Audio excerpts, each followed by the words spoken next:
इस वीडियो में बताएंगे 10th क्लास का हिस्ट्री सब्जेक्ट का चैप्टर 4 भारत में राष्ट्रवाद। शॉर्ट क्वेश्चन आंसर है। पहला क्वेश्चन है, बिहार के किसान आंदोलन पर एक टिप्पणी लिखिए। इसका आंसर है, बिहार के किसानों ने सर्वप्रथम 1917 ईस्वी में गांधी जी के नेतृत्व में चंपारण से आंदोलन की शुरुआत की थी, जिसे चंपारण आंदोलन के नाम से जाना जाता है।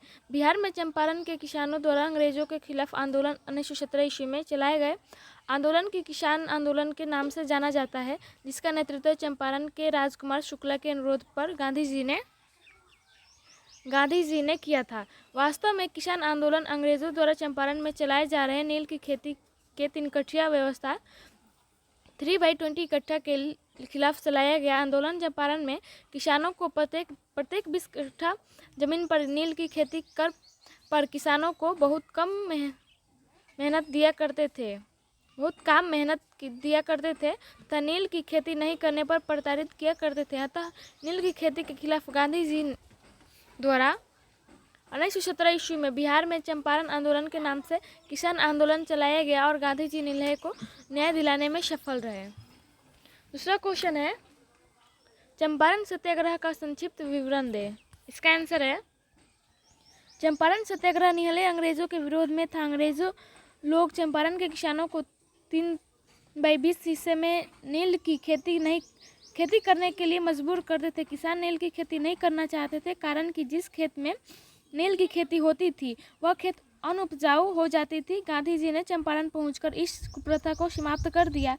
किसानों के पक्ष लेकर गांधी जी ने 17 अप्रैल 1911 ईस्वी में सत्याग्रह आंदोलन शुरुआत किया। ब्रिटिश सरकार को अंततः झुकना पड़ा। अगला 3 नंबर क्वेश्चन है, असहयोग आंदोलन को गांधी जी ने क्यों स्थगित किया। इसका असहयोग आंदोलन क्यों वापस लिया गया। इसका आंसर है, असहयोग आंदोलन का स्थगत 5 फरवरी 1922 में गोरखपुर के निकट चोरा चोरी कांड के बाद गांव में पुलिस ने भीड़ में गोली चलाई। जब उसका गोली बारूद समाप्त हो गया तो पुलिसों ने अपने को थाने में बंद कर दिया। भीड़ में थाने में आग लगा दी, जिससे 22 सिपाही जलकर मर गए। गांधी जी हिंसात्मक आंदोलन के में विश्वास करते थे, अतः इस हिंसात्मक घटना से उन्हें आघात लगा तो उन्होंने असहयोग आंदोलन को स्थगित कर दिया। 4 नंबर अगला क्वेश्चन है, असहयोग आंदोलन का प्रथम जन आंदोलन था कैसे। इसका आंसर है,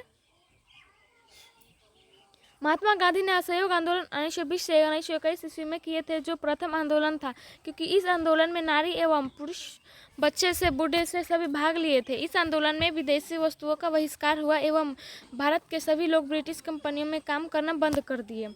इस आंदोलन में वारंट सेना का निर्माण हुआ। कारण इसका पहला पॉइंट है खिलाफत का मुद्रा, दूसरा है पंजाब में सरकार की कार्रवाई के विरुद्ध न्याय की प्राप्ति और तीसरा है रू राज्य की प्राप्ति। अगला 5 नंबर क्वेश्चन है, दांडी यात्रा का उद्देश्य क्या था। इसका आंसर है, दांडी यात्रा का उद्देश्य ब्रिटिश कानून को धज्जियां उड़ाना था। 6 अप्रैल 1930 ईस्वी में गांधी जी ने अपने समर्थक के साथ गुजरात राज्य के साबरमती से चलकर दांडी पहुंचकर नमक कानून को तोड़ा। उन्होंने गिरफ्तारी दी। इसके बाद देश भर में नमक बनाने जाने लगा। दांडी यात्रा में पहली बार स्त्रियों में बड़ी संख्या में भाग ली। अनेक स्थानों पर स्त्रियों नमक बनाकर नमक कानून को भंग कर दिया। अगला 6 नंबर क्वेश्चन है, स्वदेशी आंदोलन का उद्योगों पर क्या प्रभाव पड़ा। इसका आंसर है, स्वदेशी आंदोलन को अपनाने से जहां तक और विदेशी में बने सामानों की बिक्री को नुकसान हुआ, वहीं भारतीय उद्योग को प्रोत्साहन मिला। विदेशी वस्तुओं के आयात में कमी हुई और राष्ट्रीय भावना की विकास के उदय से भारतीय उद्योगों में जान आ गए और खूब मुनाफा हुआ और आगे बढ़े। 7 नंबर अगला क्वेश्चन है, जलियांवाला बाग हत्याकांड का वर्णन संक्षिप्त में करें। इसका आंसर है, जलियांवाला बाग हत्याकांड 13 अप्रैल 1919 को हुआ था तथा यह भारतीय इतिहास का काला दिन था, जब पंजाब स्थित अमृतसर के जलियांवाला बाग में भीषण नरसंहार हुआ था, जिसे हर कोई जलियांवाला बाग हत्याकांड के नाम से जानता है। नरसंहार बर्बरता की एक नई मिसाल। 13 अप्रैल 1919 को जलियांवाला बाग नरसंहार ब्रिटिश भारत सरकार की दमनकारी विचारधारा द्वारा की गई बर्बरतावाद की नई मिसाल थी। ब्रिटिश सरकार ने अमृतसर पंजाब में मार्शल लॉ लागू किया था। इस कानून के अनुसार सार्वजनिक समारोह में इकट्ठा होना और अलग अलग स्थानों पर रोक लगा दी गई थी। हालांकि चेतावनी को समय पर जनता तक नहीं पहुंचाया गया था, जिसके परिणाम 13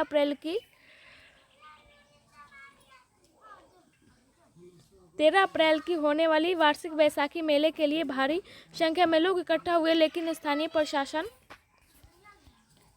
में क्षेत्र को खाली करना पड़ा, जिससे वहां मौजूद कई लोग स्वर्ण मंदिर पहुंचे, क्योंकि यहां एक बड़ा मैदान था और काफी शहर में मार्शल लागू था। इसका निष्कर्ष है, जलियांवाला बाग हत्याकांड भारतीय धरती पर विदेशी भारतीयों की सबसे बर्बर और सोची समझी हत्या की साजिश थी। यह दिन भारत के स्वतंत्रता संग्राम का सबसे काला दिन माना जाता है। अगला 8 नंबर क्वेश्चन है, प्रथम विश्व युद्ध के किन्हीं 2 कारणों का वर्णन करें। इसका आंसर है, प्रथम विश्व युद्ध के 2 कारण निम्नलिखित हैं। पहला है यूरोपीय शक्ति संतुलन का बिगड़ना। 1871 के बाद जर्मनी, इंग्लैंड और फ्रांस के लिए एक बड़ी चुनौती बन गया, जिससे यूरोपीय शक्ति संतुलन भंग हो गया। दूसरा कारण है समाजवादी प्रतिस्पर्धा। औद्योगिक क्रांति के फलस्वरूप कारखानों को चलाने के लिए कच्चा माल एवं कारखानों को में उत्पादित वस्तुओं की खपत के लिए बाजार की आवश्यकता पड़ी। फलस्वरूप साम्राज्यवादी शक्तियों इंग्लैंड, फ्रांस और रूस ने एशिया और अफ्रीका में अपने अपने उपनिवेश बनाकर उन पर अधिकार कर लिया। अगला 9 नंबर क्वेश्चन है, सविनय अवज्ञा आंदोलन के क्या क्या परिणाम हुए। इसका आंसर है, सविनय अवज्ञा आंदोलन के निम्नलिखित परिणाम हुए। इसका पहला है, इस आंदोलन ने सामाजिक आधार का विस्तार किया है। दूसरा इसका आंसर, इसमें महिलाओं, गरीबों, किसानों, मजदूरों, शिक्षितों एवं अशिक्षितों के भागीदारी को देखा गया। सी नंबर है इसका, इस आंदोलन ने समाज के विभिन्न वर्गों का राजनीतिकरण किया। डी है इसका मुख्य परिणाम यह अंग्रेजी सरकार द्वारा सन 1935 ईस्वी में भारत शासन अधिनियम को पारित करना। 10 नंबर क्वेश्चन है अगला, रॉलेट एक्ट क्या था, इसने राष्ट्रीय आंदोलन को कैसे प्रभावित किया। इसका आंसर है, रॉलेट एक्ट 1919 ईस्वी में पारित हुआ। कानून रॉलेट एक्ट 1919 ईस्वी में पारित हुआ, इसको काला कानून के भी नाम से जाना जाता है।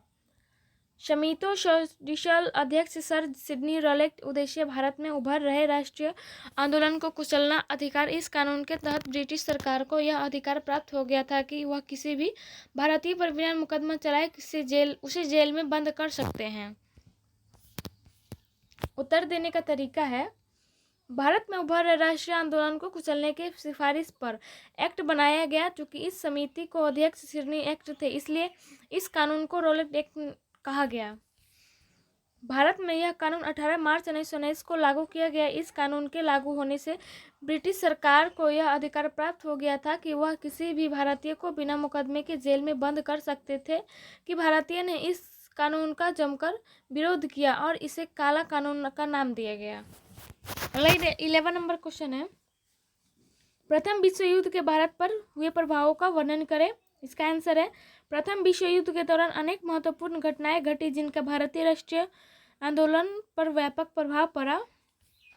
पहला पॉइंट है, भारतीय नेताओं ने अंग्रेजों के युद्ध में स्वराज प्राप्ति की आगे में सहयोग दिए, परंतु स्वराज की प्राप्ति नहीं हुआ, इससे राष्ट्रवादी गतिविधियां बढ़ी। दूसरा पॉइंट है इसका, सरकार की आर्थिक नीतियों की व्यापक प्रतिक्रिया हुई। तीसरा पॉइंट है, अंग्रेजों सरकार को युद्ध में व्यस्त पाकर क्रांतिकारियों ने अपनी गतिविधियां बढ़ा दी। 4 नंबर पॉइंट है, विश्व युद्ध के दौरान भारतीय राष्ट्रवादियों ने स्वराज प्राप्ति और हिंदू मुस्लिम एकता बनाए रखने पर जोर दिया। 12 नंबर अगला क्वेश्चन है, भारत में राष्ट्रवाद के उदय के सामाजिक कारणों पर प्रकाश डाले। इसका आंसर है, भारतीय राष्ट्रवाद के उदय के सामाजिक कारणों में प्रमुख अंग्रेजी की प्रजातीय विभेदी की नीति। अंग्रेज अपने को श्रेष्ठ तथा भारतीयों को अपेक्षा तथा हेप की दृष्टि से देखते थे। भारतीय पर उनके प्रतिबंध थे, जैसे रेलगाड़ी में वे सफर था प्रवेश नहीं कर सकते थे, जिसमें अंग्रेज की प्रपूर्ण नीति ने भी राष्ट्रवाद की भावना प्रेरित किया। सरकारी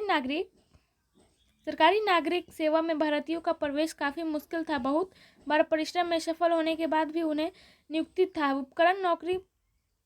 अकारण नौकरी से हटा दिया जाता था। सुरेंद्रनाथ बनर्जी के साथ भी ऐसा ही किया गया। इससे भारतीय शिक्षित हो गया, जिसने राष्ट्रवाद के विकास में महत्वपूर्ण भूमिका निभाई। अगला 30 नंबर क्वेश्चन है,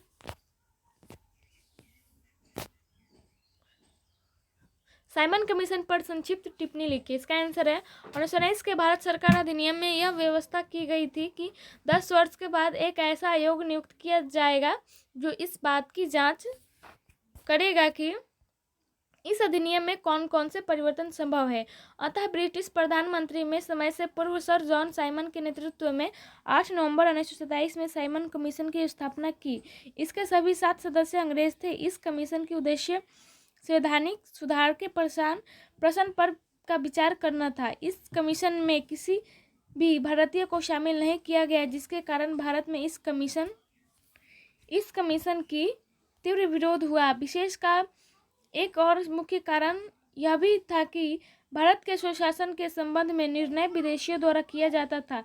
3 फरवरी 1928 को बम्बई पहुंचने पर कमीशन का स्वागत हड़ताल, प्रदर्शनी और काले झंडों से हुआ तथा साइमन वापस जाओ के नारे लगाए गए। अगला 40 नंबर क्वेश्चन है, खिलाफत आंदोलन का कारण बताइए। इसका आंसर है तुर्की का एक सुल्तान खलीफा इस्लामी जगत का धर्मगुरु भी था। सेवर्स की संधि द्वारा उसकी शक्ति और प्रतिष्ठा नष्ट कर दी गई, जिससे भारतीय मुस्लिम आक्रोश में आ गए। खलीफा को पुराना गौरव दिलाने के लिए 1919 में अली बंधुओं शौकत अली और मोहम्मद अली में खिलाफत कमेटी बनाकर आंदोलन करने की योजना बनाई। 17 अक्टूबर 1919 को खिलाफत दिवस मनाया गया। 1924 में मुस्तफ़ा कमाल द्वारा खलीफा के पदों को समाप्त कर देने से खिलाफत आंदोलन समाप्त हो गया।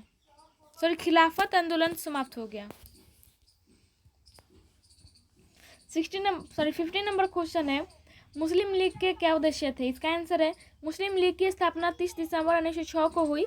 इस लीग का उद्देश्य मुस्लिमी के हित की रक्षा, सरकारी सेवा में उचित स्थान एवं न्यायाधीश के पदों पर मुस्लिमों की जगह दिलाना था। इसकी स्थापना नवाब अली मुल्ला खां ने की थी। 60 नंबर अगला क्वेश्चन है, भारतीय राष्ट्रीय कांग्रेस की स्थापना किन परिस्थितियों में हुई। इसका आंसर है कांग्रेस की स्थापना से पूर्व क्षेत्रीय स्तर पर अनेकों संगठन बना हुआ था। इस संगठनों को एकजुट करने के लिए आनंद मोहन बोस और रिटायर्ड ब्रिटिश अधिकारी एवं ए.ओ. हुम पूरा प्रयास किए। इसी क्रम में ए.ओ. हुम ने भारतीय राष्ट्रीय संघ की स्थापना की। अतः 28 दिसंबर 1885 ईस्वी को भारतीय राष्ट्रीय कांग्रेस की स्थापना हुआ था। अगला 70 नंबर क्वेश्चन है, स्वराज्य पार्टी की स्थापना एवं उद्देश्यों की विवेचना करें। इसका आंसर है स्वराज्य पार्टी की स्थापना 1922 ईस्वी में चित्तरंजन दास और मोतीलाल नेहरू ने किया था, जिसका निम्नलिखित उद्देश्य था। पहला उद्देश्य था नौकरशाही की शक्ति को कमजोर करना। दूसरा उद्देश्य था दमनकारी कानूनों का विरोध करना और तीसरा उद्देश्य राष्ट्रीय शक्ति का विकास करना। 18 नंबर अगला क्वेश्चन है, मेरठ षड्यंत्र से आप क्या समझते हैं। इसका आंसर है मुकदमा दर्ज किया गया 31 मजदूरों पर 3 अंग्रेजी भी मेरठ षड्यंत्र केस का फैलाव 16 जनवरी 1933 ईस्वी सजा सुनाई गई। 27 अभियुक्तों को मेरठ षड्यंत्र मामला एक विवाद अदालत का मामला था। यह षड्यंत्र मजदूर आंदोलन से संबंधित था। 1 मार्च 1929 में ब्रिटिश सरकार ने 31 श्रमिक मजदूर नेताओं की बंदी बना लिया तथा मेरठ लाकर उन पर मुकदमा चलाया, जिसे साम्यवादी क्लिफ स्पेट, बैन ब्रिटिश तथा लोस्टर हिंसन भी थे। इन तीनों ब्रिटिश कम्युनिस्टों को भारत से निष्कासित करने का विधेयक तैयार किया गया। 4 वर्षों के मुकदमा की सुनवाई होती रही। मेरठ षड्यंत्र केस का फैसला 6 जनवरी 1933 ईस्वी आया। इसमें से कुछ को तो सजा हुई, कुछ को रिहा कर दिया गया। इससे मजदूरों में एकता बढ़ी और राष्ट्रीय आंदोलन और तीव्र हो गया। 19 नंबर अगला क्वेश्चन है, रॉलेट एक्ट क्या है, इसका विरोध क्यों हुआ। इसका आंसर है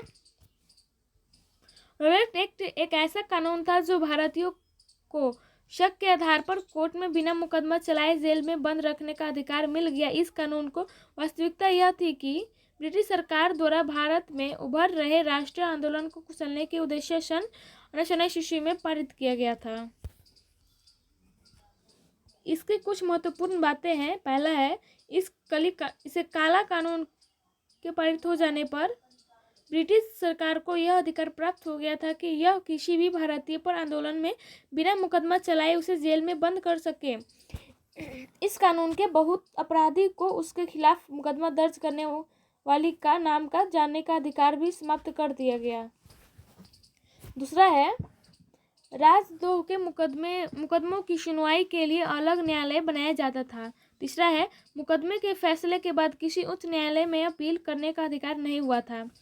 चौथा है, राजद्रोह के मुकदमे में जर्जा के बिना जूरी की सहायता न्यायाधीश के साथ बैठकर किसी के दोषी या निर्दोष होने के संबंध में निर्णय देने वाले व्यक्ति से सुनवाई करने का अधिकार होना चाहिए। पांचवा है, ब्रिटिश सरकार को यह अधिकार होना चाहिए कि वह बल्कि प्रेस की स्वतंत्रता का अधिकार होने का और अपनी इच्छा अनुसार किसी व्यक्ति को कारावास दे देता था देश से निष्कासित कर दे। रॉलेट एक्ट का विरोध कैसे हुआ? अंग्रेज सरकार ने 1918 ईस्वी में रॉलेट एक्ट की अध्यक्षता में एक समिति का गठन किया एवं इस समिति की भारत की क्रांतिकारी आंदोलन की रोकने के लिए था।